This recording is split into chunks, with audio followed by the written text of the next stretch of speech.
By now, most of us know that fast food sugar and fat are badly damaging our health. But most of us don't realise that sedentary lifestyles or physical inactivity are a leading cause of many of our chronic diseases today. Our lifestyles have put Ireland on track to becoming one of Europe's most unhealthy countries, and our health system is struggling to keep pace with how rapidly this crisis is progressing. But we humans are products of our environment. Research has found that our built environment is having a huge impact on our health and is heavily contributing to the obesity epidemic we're facing today. As a doctor at the front line of healthcare in Ireland, I'm concerned about how our health system will cope if these trends continue. I want to find out how our environment is one of the leading causes of today's most serious chronic health conditions, and I want to know what we can do about it.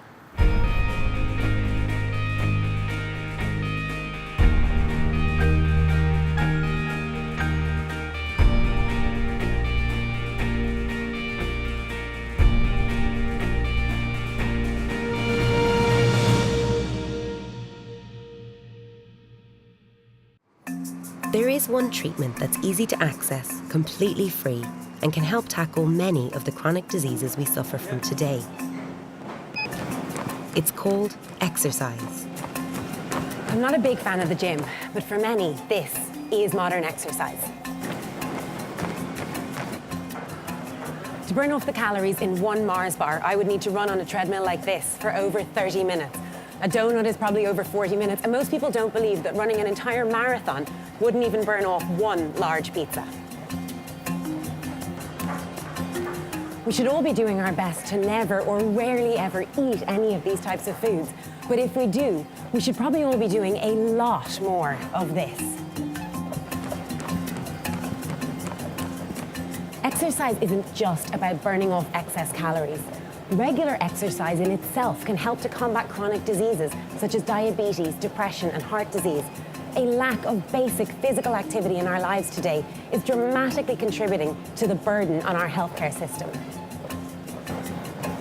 The gym is a great solution for some. But in our busy lives today, most of us don't have the time, access, energy, or willpower to make the gym a regular part of our daily routine. Something has changed in the last few decades. In the past, we naturally had physical activity built into our daily lives. We walked and cycled to get around. Physical activity was such a natural part of life that we didn't even notice we were doing it. But today, we live in what many scientists are calling an obesogenic environment. To get a better idea of what's really going on and how our environment could be influencing our health, I'm off to meet Professor Donal O'Shea. He's one of Ireland's leading endocrinologists and the HSE's new clinical lead on obesity. Tell me then about this obesogenic environment. What does this phrase actually mean? The obesogenic environment is where you have the unhealthy choice being the easier choice at every turn. So when you want something to eat, it's easier to phone for a takeaway and have it delivered. You're not even going out to collect it. When you want to get to work or school, it's easier and safer to get dropped or get the bus. It's not safe to cycle. It's not even safe to walk a lot of the times. You just have to look at where we are here now. You've O'Connell Bridge, you have 8 lanes, and there's no cycle lane. When you have an environment that's delivering physical inactivity and the wrong type of food choice as the easy option, then you've got your obesogenic environment. Donal, is it just the obese population? If I'm not obese, am I off the hook? No, and that's a problem. When obesity is mentioned, 80% of the population switch off and they think it's not me. But when it comes to overweight and physical inactivity, this applies to over 80% of the population, not just the people we think of as on The Biggest Loser or Operation Transformation. This applies to the vast majority of people in Ireland, and that's why it's such a big challenge. Is this a huge cost to Ireland? Obesity is fueling the trolley crisis. People realise there's a link between obesity and diabetes. They haven't fully accepted that there is a link between obesity and cancer, obesity and dementia, and they are the problems that are filling our hospital trolleys. So you're not going to sort the health service and its acute end unless you deal with the obesity problem. So Donald, then, what do we need to do? What do we actually need to do to tackle this? We've got to get our nutrition education and advice and practical skills right from a very early age. And then we've got to engineer physical activity back into our daily lives. We now know that even if you are obese, but you can get yourself physically active, you get rid of the vast majority of the health complications of obesity. And the kind of activity that will do that is the amount of walking you do, the amount of cycling you do, if you happen to get swimming regularly. They're the winners in terms of physical activity for health. And that's why you've got to change the environment so that those activities are just easy and become the default. Donal made me realise that while exercise is vital, it can come in many forms. Building activity into our daily routines is hugely important, so we should all try to keep moving as much as possible. Even in work, I try to be as active as I can. For instance, always trying to take the stairs instead of the lift. I have an app on my phone which tells me my activity as I wander around the hospital all day. So I've done 8.3 kilometres today and 48 floors, which isn't too bad for a 12-hour shift. I'm lucky that I can incorporate activity into my normal workday, but for most, this just isn't practical. More and more of us are spending our days chained to our desks. So what else could we be doing to build physical activity into our everyday lives? The daily grind of commuting seems like an obvious target. More than half of drivers use cars for journeys that are under 2 kilometres. If we could replace short car journeys with walking or cycling, we could get a lot of our daily activity without using any of our increasingly limited free time. When it seems like such an obviously healthy way to get around, why are we so reluctant to get on our bikes? I'm on the quays in Dublin and it's just intimidating. I have a bus pulling out right in front of me here. Not even really sure where I'm actually supposed to go. Don't know what's beyond it, can't see anything. And now I'm about to be in a tiny narrow bit in between two buses. Ooh. Okay, made it, just. Quays have made some changes, so there is little bits of segregated cycle lane, which is great, but when a car pulls right in front of me like that, not great.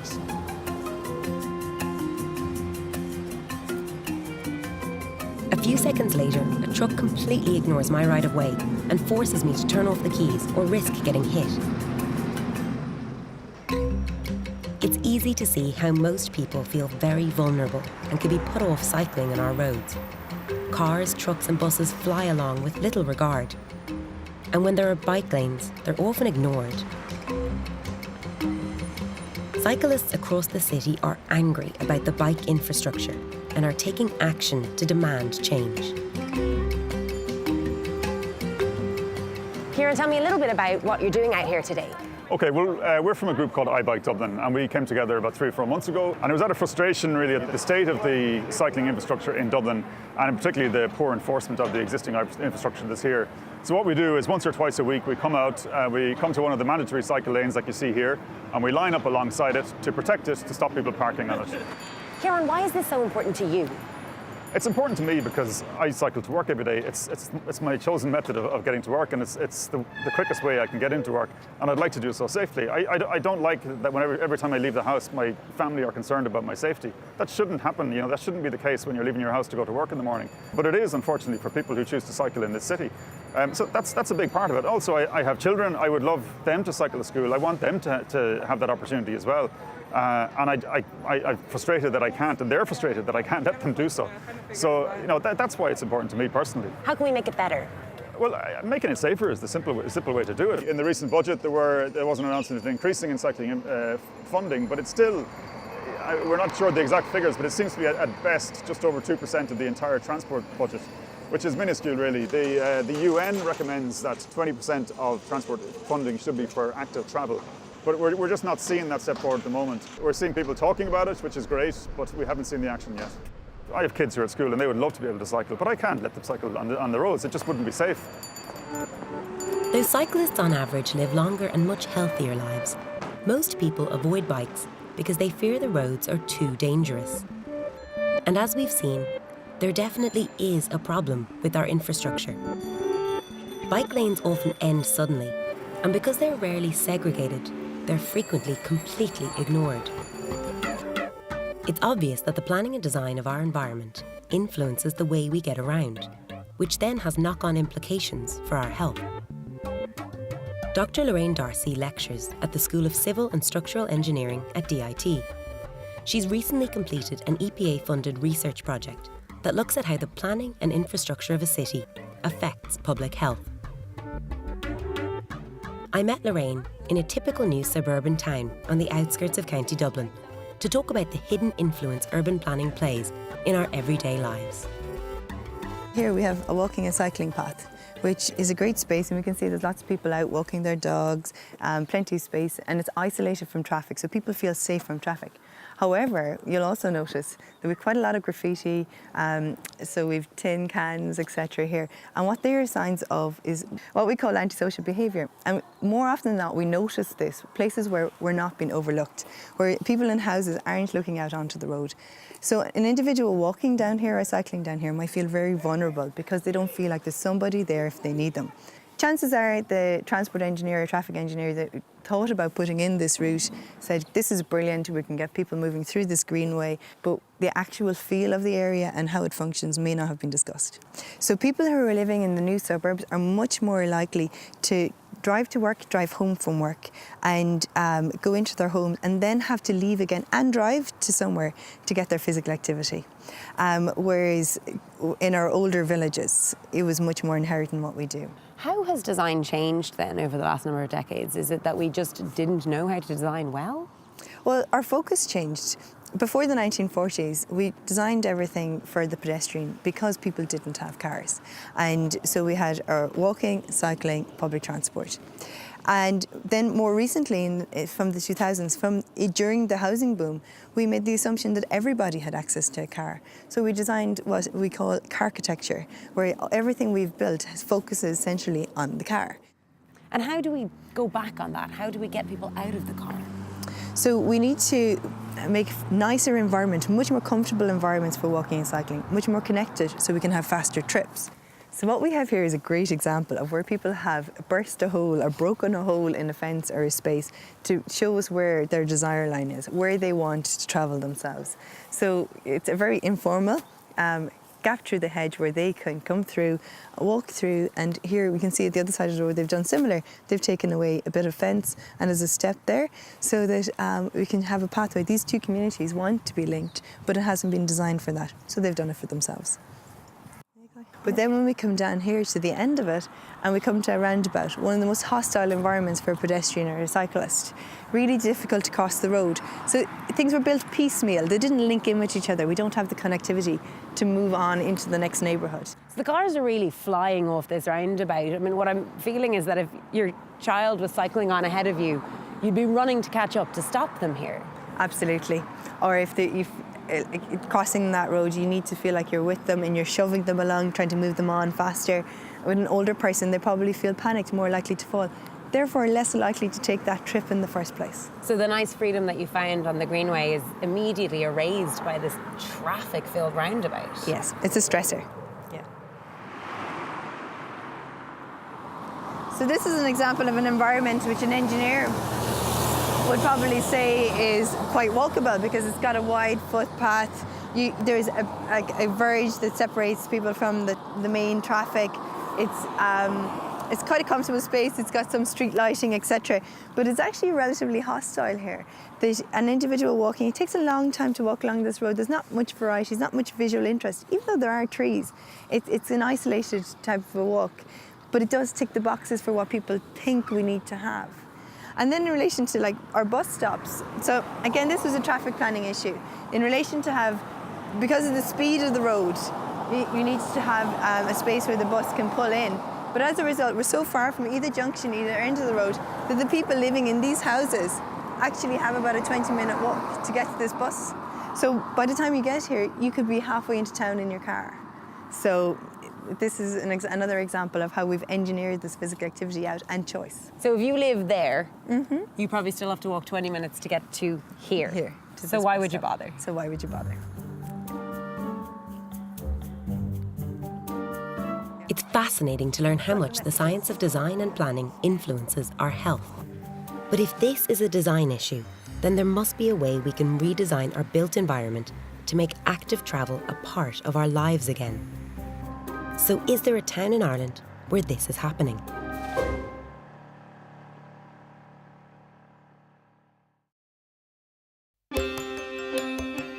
As part of a pilot project, the town of Westport in County Mayo received funding from a government initiative called the Smarter Travel Programme. Often greenways are built outside of towns and cities for tourism, but here in Westport it's different. They're built for the everyday use of the local community. I want to find out if this made an improvement to the lifestyles of the locals. Hi, Eva, how are you? Hi, Lara. It's so nice to meet you. Nice meeting you Thank too. you so much for coming out today.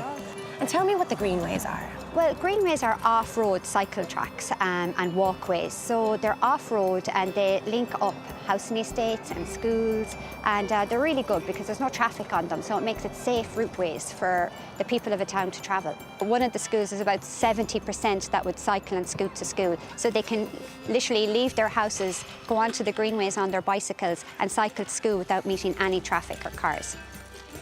And what about then the long-term health benefits of this active travel?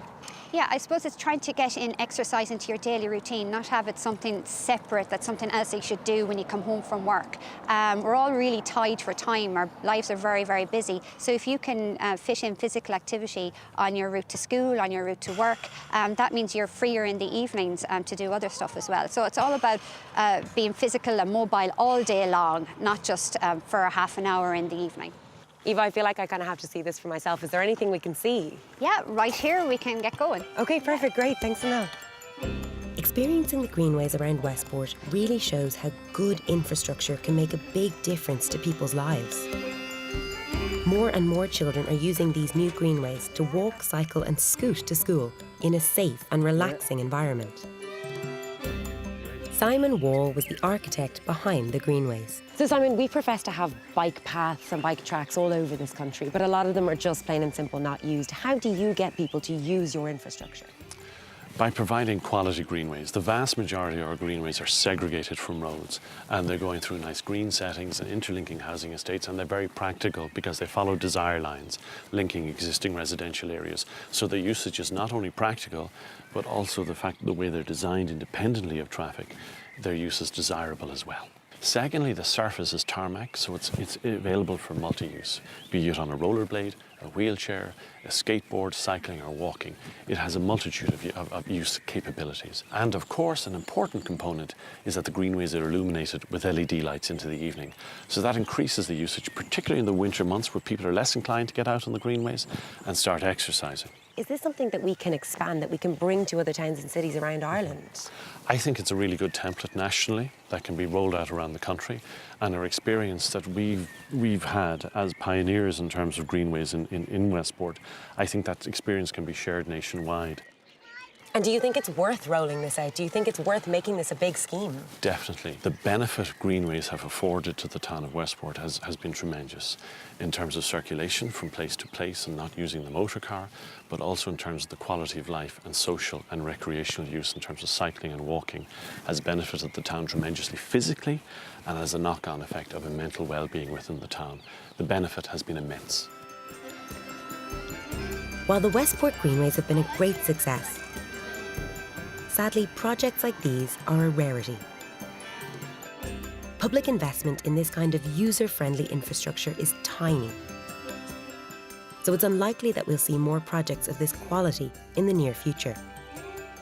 It's unfortunate, because if we invested more in projects like these now, the significant health benefits would save a huge amount of money in the longer term. If retrofitting our towns and cities will progress this slowly, how can we utilise our current built environment and encourage people to get out and active? Has everybody got their fobs? Yes. And everybody got their maps? Yes. Okay, let's Feed the Street is an initiative that tries to encourage people to do just that. Children and their parents receive maps and key fobs and are encouraged to seek out beat boxes placed in random locations around the local area. It's essentially a treasure hunt and a way to make exercise more fun. Alina, is it hard to get the kids involved? It isn't hard to get the kids involved because they see it as a massive treasure hunt. In terms of the parents, it's slightly more difficult to change their behaviours. So this is why we kind of use the kids to pass through the parents a wee bit, to come out and play a game with us, and by that means to get them physically active as well. What do you get when you have your points? So we have lots of incentives. So we have lucky taps, so we have free passes to gyms, free swimming lessons, or their total prize is €500 of fitness vouchers for lifestyle sports this year. Yes. In its first year, over 10,000 children across the country took part, and it's hoped that numbers will greatly increase next year.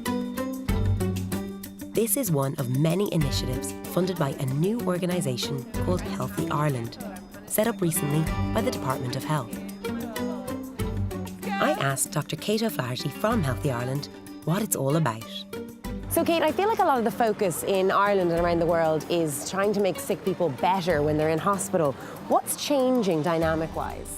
Well, that's what most people think about when they think about the work of the Department of Health or the Health Service. But Healthy Ireland, which is our national initiative, led by government, but really to involve everybody in Ireland about improving health and well-being. So it's really about a shift in focus to prevention, because a lot of the chronic disease and disease that people know about, like diabetes or heart disease or even cancers, a lot of them are preventable through lifestyle changes, essentially. So that's things like watching what you eat, having a healthy weight, not smoking, being physically active. And we do know that there's lots of factors that can make it easier or harder for people to make those changes and to be healthy. Why is prevention so important? Well, I suppose when you look at the level of chronic disease in the population, and as our population ages, so people are living longer, which is great, but they're not necessarily living healthier lives.